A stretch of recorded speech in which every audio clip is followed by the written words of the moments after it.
I think the first thing is to distinguish between what's an accident and a crisis. For him, an accident is something we know what's going to happen, and we know it happens once in a while.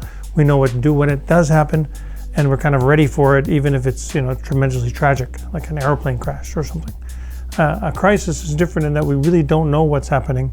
We don't know what's going to happen, and we're not really sure what we should do. And there's really very little roadmap to guide our steps forward. The challenge really is, how do we keep our people safe with imperfect information? But how do we do so in a way which doesn't shut down the world? Because if the right answer to keep people safe is to send everybody home, and if every business leader sends everybody home, we will create an economic calamity which is far worse than the virus could ever be. That's really the kind of conundrum of this whole thing. To come up with new ideas which can help you as a business leader achieve the mission of the institution or the organization you work for. Keep people safe, but keep the lights on. And specifically, it's really about maintaining a certain degree of cash flow to avoid calamity.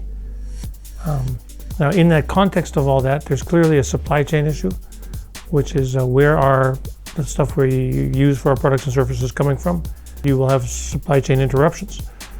How long they'll be is something to actually dig into, and drilling into your supply chain, understanding where your risks are at your suppliers, at their suppliers, and all the way down to raw materials. Schneider Electric, they have 2 sources of supply for everything they buy.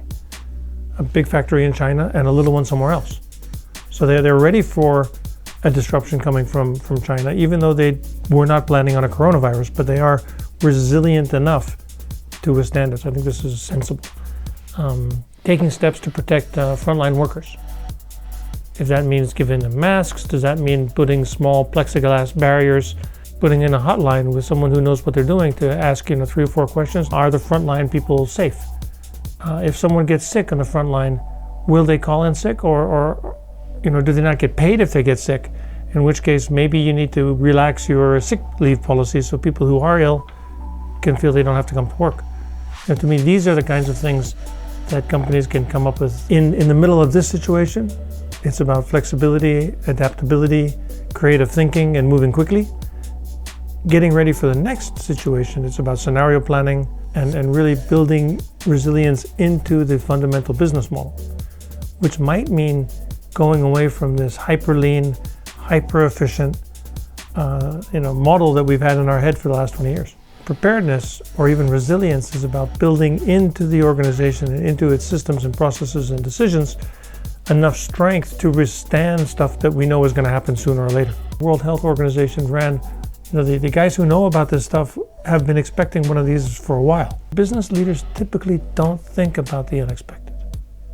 And I think that's something that has to happen from very senior management or even the board, to say, we are worried about these risks, please mitigate them in your daily work. Which is different than saying we are worried about making the maximum amount of money or the best return for our shareholders. As business leaders think about the future, they normally only think about everything being fine. Being fine in the sense there might be more or less economic growth. There might be, maybe one party or another would win the election, but fundamentally, business as usual is the only future that we consider. In real life, things happen. There are problems between countries, there are problems within countries, civil wars, economic sanctions against one country because someone doesn't like what they're doing. So this virus, I think, is a perfect example of kind of the expected unexpected. This is probably not the last virus we're going to see in our lifetimes or our professional careers. So one of the issues is what can we learn from this crisis for the next time?